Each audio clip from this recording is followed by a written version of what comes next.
patrons, and hi everybody else. Thank you for joining me. We are taking a look at the weekend forecast. Normally I do a Wednesday forecast for just my patrons, and that was my plan today as well. But then I wanted to give an update on the storm on Friday for everybody, and I thought I would just wrap them all into one because they heavily overlap, and it sort of made sense to do that. So if you're interested in, wow, how do I get this Wednesday forecast, weekend forecast always? Well, that's something that I do for my patrons every week. And so there's a link in the description below that explains how to do that. All right, so our storm for this weekend, which is the main focus of the forecast, it's going to be cold and kind of breezy on Saturday, and then cold, not quite as breezy for Christmas Day. That's about all you're going to get on the weather forecast for those days, because the big deal is the storm on Thursday into Friday, and it is a big deal. Not a big deal because it's snow. We're going to get almost no snow out of it. We'll get a little bit of slushy snow while everybody's asleep on Friday night.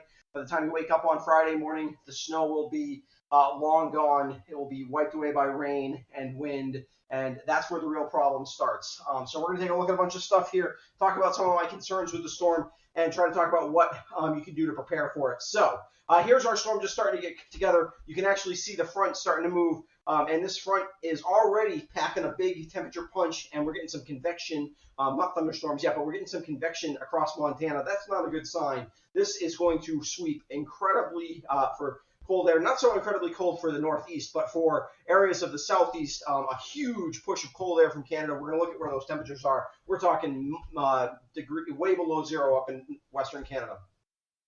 Now, obviously, we're not going to be below zero, but single numbers possible down into areas like Atlanta, Jackson, Mississippi, places like that. And when that happens, you know we've got cold air on the move. 20s for places like Orlando. So yeah, cold air getting pushed to the east. And what's happening is in this big competing battle of cold and warm air, we're going to be on the warm side of the system. The main system is going to go well to our north and west. We also have a bit of already a bit of a low pressure area developing here across the southeast. That's starting to tap moisture. That's going to draw in lots of moisture, which is going to dump a lot of rain on top of us in New England here.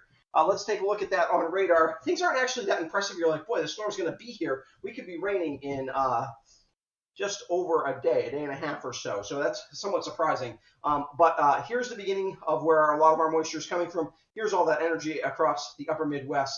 And these two are going to come together, and then they're going to the storm's going to take a track like this, well lower west, and give us lots of rain and wind. So in terms of upper level support, this is classic here. Big upper level area of vorticity, which is basically a measure of vertical, well, it's actually a measure of rotational energy in the atmosphere, which equals vertical motion, which equals energy essentially in the atmosphere. That's diving across the Rockies now, and it's going to be reinforced slightly as this piece kind of rotates back into it and create a huge storm here across the central part of the country, and really just keep developing and pushing in front all the way through to the east coast. In terms of those temperatures, like I was saying, here up in Yukon and of Canada and things like that, where it's oftentimes cold, it was very cold. These are morning temperatures up there, minus 40 to minus 50 degrees, and that temperatures are diving south across the country. Again, we're obviously not going to be way below zero here across the southeast, but cold air will make it all the way to the southeast. So here's concerns about what's going to happen here. We're looking at wind gusts, lots of this. I'm just going to kind of give it to you as simply as I can. This storm has the highest modeled wind gusts I have observed since I started the West River Weather Guide channel for our area. Not anywhere, obviously. It's not like a hurricane, but for our area. Lots of modeled wind gusts, thinking that we're going to get peak gusts in the 60, even 70 mile an hour range. Now, I think 70 is a little high, but I think a lot of gusts between 50 and 60 miles an hour are very likely, particularly in the western half of Vermont, and that creates a pretty high power outage risk. I think widespread power outages, potentially even worse than last weekend, which is hard to believe, but it could be a repeat of similar things, hopefully in slightly different areas. But not a guarantee. But particularly in the western part of the state, I think places you should be prepared to lose power for a couple of days, potentially, which would include Christmas, which I am very sorry about. I wish I had better news. But I want you to be prepared. West of the Greens, although everywhere we should be prepared to lose power for quite some time. East in the valley, the Connecticut River Valley, a little less threat. The foothills heading into the Green Mountains, still pretty high, but not quite as high as normal, although I think you'll see power outages here as well. Lots of wind gusts, 45 to 55 in these areas as well. Again, Wind gusts to 50 to 60 to 70 miles an hour, not impossible. That's like a really strong summer thunderstorm wind gust that could happen. The wind gusts look like they happen overnight, Thursday night, late Thursday night into Friday morning, and then maybe as a front moves through Friday afternoon. There's kind of two chances for it. I think the biggest risk is that late Thursday night into Friday morning. So most of the power outages will probably start then. And then we turn our attention to potential for rain, which is the next big threat out of the system. And it is a big threat. 2 to 3 inches in the yellow looks pretty likely for a lot of areas. That would be, with the snow melt that's going to happen with temperatures in the 40s to 50s, that would be enough to be concerned about roads, ponding on roads. Ground is frozen, so runoff will happen quick. Any more than the 3 inches there, and we start to get into real problematic areas. And this area here along the spine of the greens, 2.5 to 3.5 inches. I'm concerned about the river streams, the tributaries that are coming down, things like this.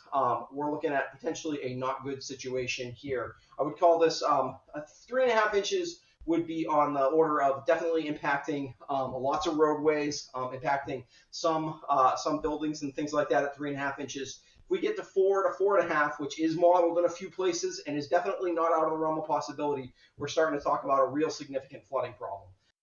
So again, not locked in. There are a couple models who are a little bit lower than this, but the high end is definitely there, and this is probably about average for what the models are putting out for us.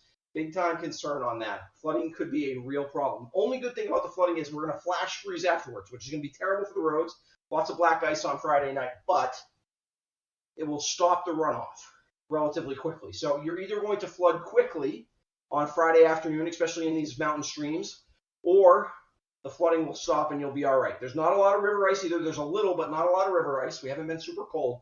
That will also help. We shouldn't really see a lot of ice jam issues, but you should be prepared for this. If you live in a place where flooding is a potential problem, you need to have your whatever preparations you normally make for that. You need to have those in place for Friday.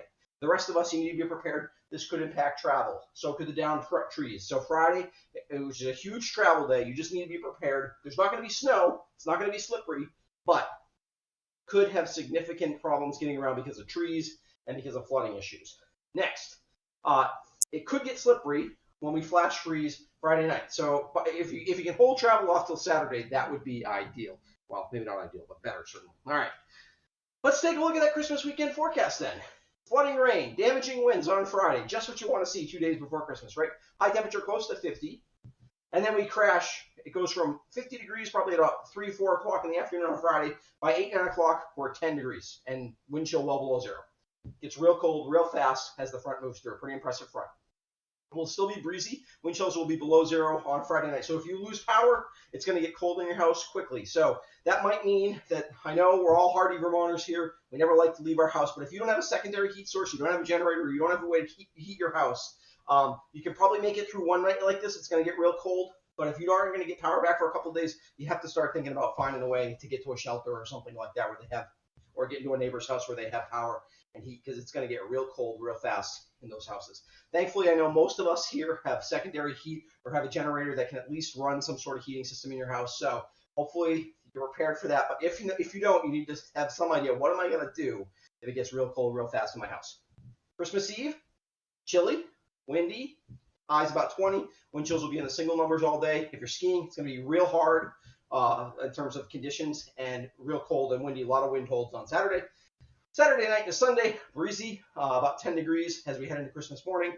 Christmas Day, not as windy. Still a little breezy, but not nearly as windy. It's a better ski day if you're trying to get out. I know some people like to ski on Christmas Day. It's better. It's not amazing skiing. You'll still be cleaning up after everything that happened, and it'll still be breezy, but better. All right, so let's take a look at those highlights. End of the storm week, or end of week storm threats. Significant wind gusts over 55 miles an hour in many locations, which will bring down trees, limbs, and trees themselves.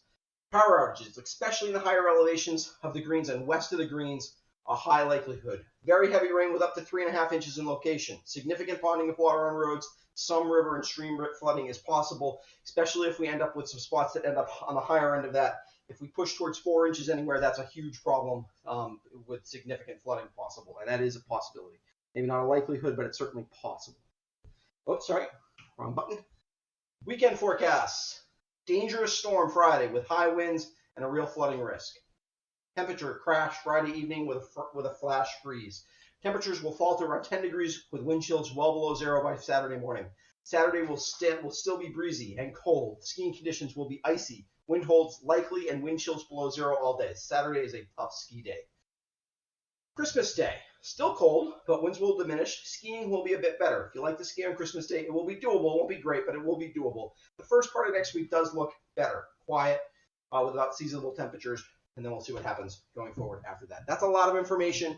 I'll have an update on the storm for you tomorrow morning. Try to get that out pretty early. But if you have any questions, ask them in the description under my social media posts or in the description of the YouTube video, in the comment section of the YouTube video. If you haven't subscribed to my YouTube channel before, I would encourage you to do so. It will hopefully help make sure that you don't miss any of these videos. And again, quick shout out to my patrons for whom this video is normally made, and thanks for letting everybody else get a chance to see it today as well. All right, we'll be back on Friday. I will do a tomorrow morning, and I'll do a Friday morning forecast. Assuming I have power and I'm not too busy with firefighting stuff, I'll have one on Friday morning, which is an update of the weekend forecast as well. All right, thank you, and stay safe out there.